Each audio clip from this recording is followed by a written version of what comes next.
How the Maharshi Came to Me by Chhaganlal V Yogi Part 2, continued from the November-December 1993 issue.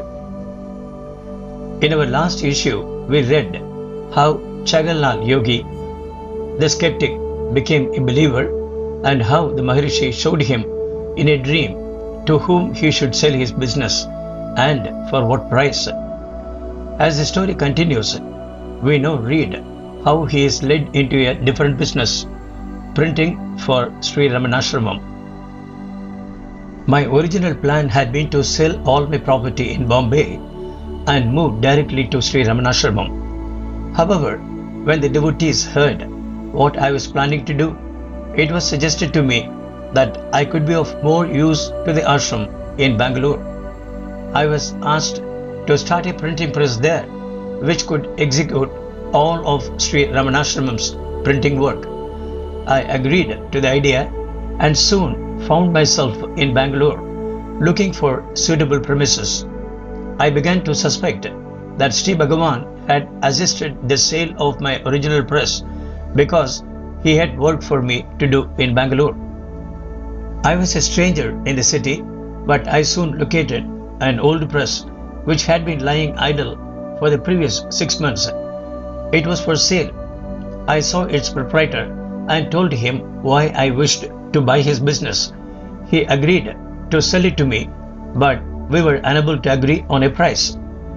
To break a deadlock, I proposed that both of us should visit the ashram and suggested that we could talk about the deal after we had had Sri Bhagavan's darshan. I thought that since Sri Bhagavan wanted me to do this work in Bangalore, his darshan might help to lubricate the wheels of the transaction.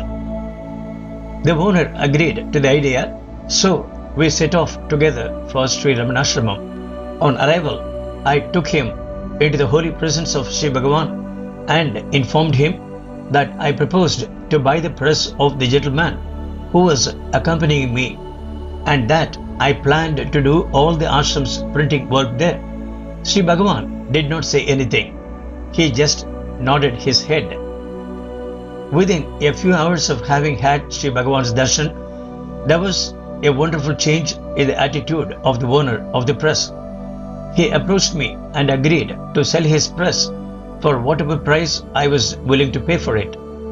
I stated a reasonable amount since I did not want to exploit him, and he happily accepted my offer. When he had agreed to come and see Sri Bhagavan with me, he had made a stipulation that no business talks should take place at the ashram.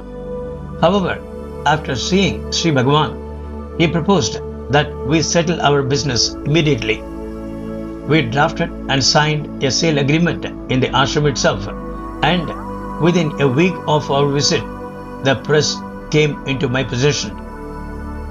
It was a fairly big press which enabled me to do all kinds of printing work in several languages. Because of the good facilities that were available there, I undertook to print ashram books in English, Tamil, Hindi, Gujarati, and Kannada. The press, which was given the name Aruna Press by Sri Bhagavan, had been idle for 6 months. It needed a lot of work to get it functioning again, but by Sri Bhagavan's grace, I was soon able to take up the ashram work that had been given to me. In 1946, the devotees of Sri Bhagavan decided to celebrate a golden jubilee to commemorate Sri Bhagavan's 50 years at Arunachala. He had arrived on 1st of September 1896, and on that same date in 1946, the ashram proposed to mark the occasion by a number of special events, one of which was the publication of a book entitled The Golden Jubilee Souvenir. The printing of this souvenir was entrusted to my press. Up till then, the press had only printed small books for the ashram. Since this was going to be a big volume of several hundred pages, I was initially reluctant to accept the work because I felt that I would not have enough time to complete it. However, once I overcame my diffidence and accepted the commission, help and cooperation began to pour in. Since some of it was wholly unexpected, I suspected that Sri Bhagavan's divine grace was again at work. At first, my initial fears appeared to be justified. When only 10 days remained before the publication date, I had still not managed to print more than a small part of the book. I temporarily lost my courage and rushed off to the ashram. I prostrated before Sri Bhagavan, told him about the lack of progress, and informed him that unless the help of some other press is taken, the volume will not come out on the 1st of September. I sat before him, enjoying his darshan, waiting for his reply. After a few moments of silence, he said in a low, melodious tone, "Do your work." These 3 simple words had a magical effect on me. They fired me with fresh vim and vigor, and there arose in my heart a strong belief that the volume would surely be out on the scheduled date. I had received my orders from my master. I had simply to obey and do my work. I had faith that all the other details would be looked after by him. I returned to Bangalore and told the story of my experience at Sri Ramanasramam to my co-workers in the press. All of them accepted Sri Bhagavan's order in the same spirit as I had done. For the next few days, all of us worked day and night with full faith, zeal, and enthusiasm. The amount of work turned out in those last 10 days was, in retrospect, quite astonishing. Then, when 3 days remained till our deadline, a party of about 10 devotees came to my house on its way to the ashram. They were going there to attend the Golden Jubilee celebrations. 3 of them turned out to be expert bookbinders. I immediately enlisted their aid and managed to complete the work of the souvenir a day early. Between 1945 and 1947, the Aruna Press printed all the publications of Sri Ramanasramam. The work was complex, and I often found myself having to argue with the official at Sri Ramanasramam who had been put in charge of the publications. The tension between us increased to the point where both of us decided that we should go to Sri Bhagavan to get our differences resolved. The rest interval between noon and 2:30 p.m. was chosen for our meeting because we wanted to be alone with him. We went to the hall at noon and waited outside for him to return from lunch. On his way back, he saw both of us waiting for him. Sensing that we had some business to discuss, he took his seat on the big stone couch outside the hall. My friend immediately started to present his side of the dispute. However, it soon occurred to him that Sri Bhagavan was not comfortable sitting outside on this stone bench. He stopped in the middle of his plea, folded his hands in a respectful way, and requested Sri Bhagavan to go inside the hall. He said that the business should be conducted with Sri Bhagavan seated comfortably on his sofa. Sri Bhagavan dismissed the appeal with a smile, saying, "What is wrong with the seat? Was there a soft bed and sofa when I was up there?" Pointing to the hill. Up there, the bare stones served as my bed as well as my seat. It was clear that in our unseemly haste and our anxiety to plead our respective cases, we had been responsible for causing this discomfort to him. Feeling very guilty about this, I felt very embarrassed when my friend's request was turned down. In an anguished voice, I begged Sri Bhagavan to follow the advice. No, Bhagavan, no, that won't do, I said. It is our earnest prayer that you should not sit here in the hot sun. We will resume our talk only after you go into the hall and sit comfortably on the sofa. This time, he accepted the advice. He got up, went inside, and, as requested, sat on his sofa. Both of us then placed our cases before him. He quietly listened to us and gave his verdict in the language of silence. Smiling with great charm, he maintained complete silence, both during and after the presentation of the arguments. The judgment was the best possible one for both of us. Sri Bhagavan's silence had healed the breach. As we emerged from the hall, both of us had a spontaneous impulse to embrace the other. In those few minutes, our hearts had changed. We separated with the resolve to bury the past and to treat each other in the future with love and friendship.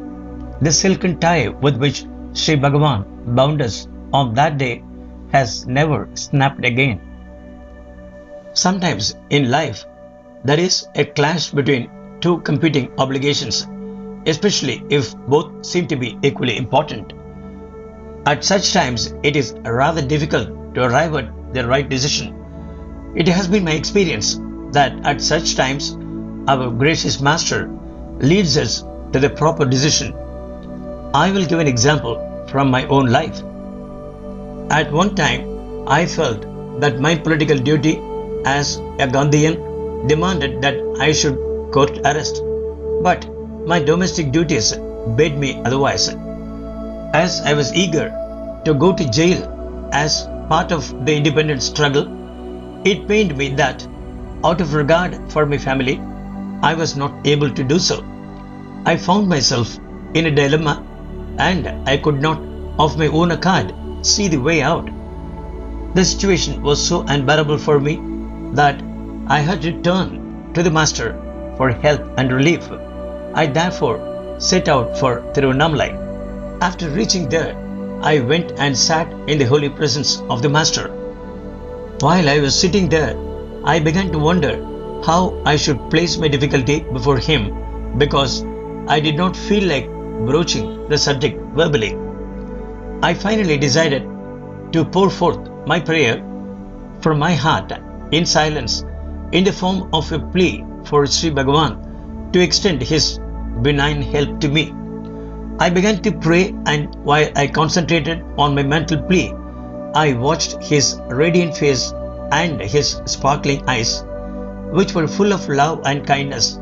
And then, astonishingly, something like a miracle began to happen.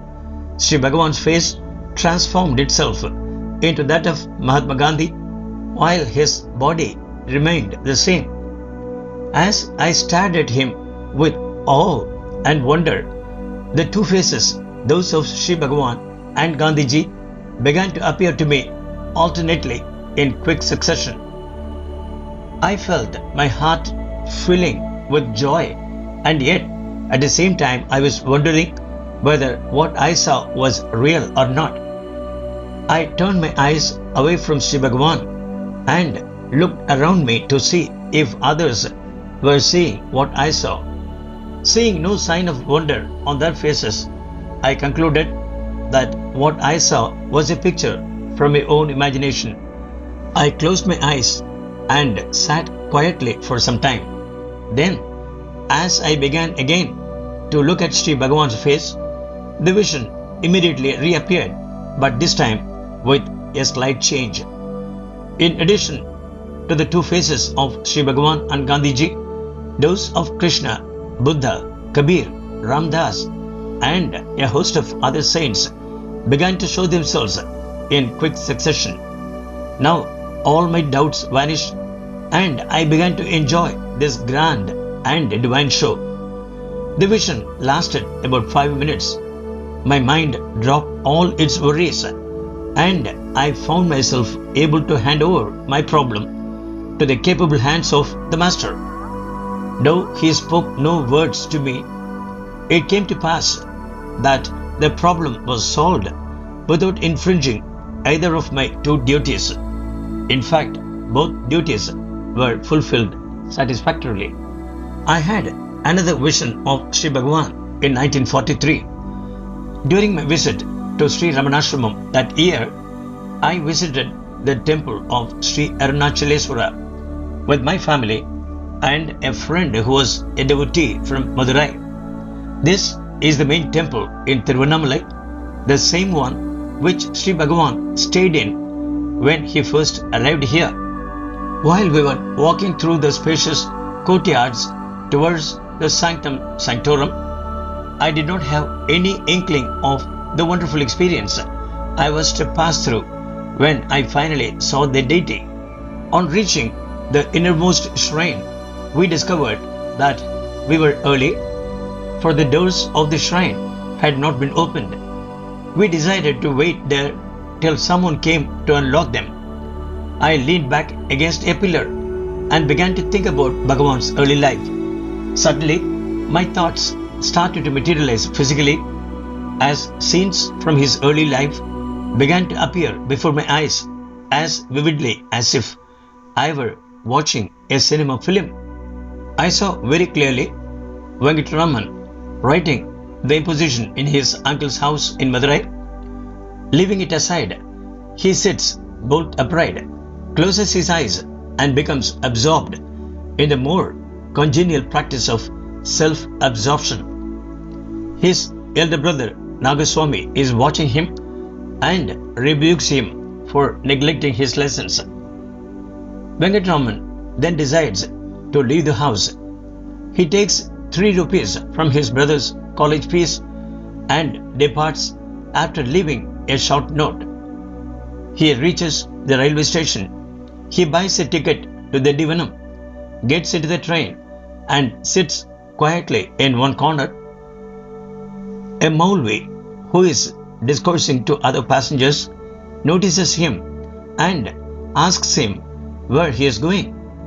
Scene by scene, I was enjoying this wonderful divine vision when the doors of the shrine opened and my vision was interrupted by the loud blowing of pipes and beating of drums. The people who were waiting with us stood up to get the Lord's darshan. I too mechanically stood up with the others. After this short interruption, my vision continued. Though the idol of Sri Arunachala was before my eyes, I could clearly see Venkataraman getting out of the train at the Tiruvannamalai station. He then ran towards the temple. As he was coming nearer and nearer, the noisy music rose to a higher and higher pitch. Venkataraman entered the temple, ran to the shrine and embraced the lingam with both his hands. My feelings were ecstatic. My whole body experienced a divine thrill and tears of joy rolled down my cheeks. This state of sublime joy lasted a long time and was both indescribable and unforgettable. To be continued.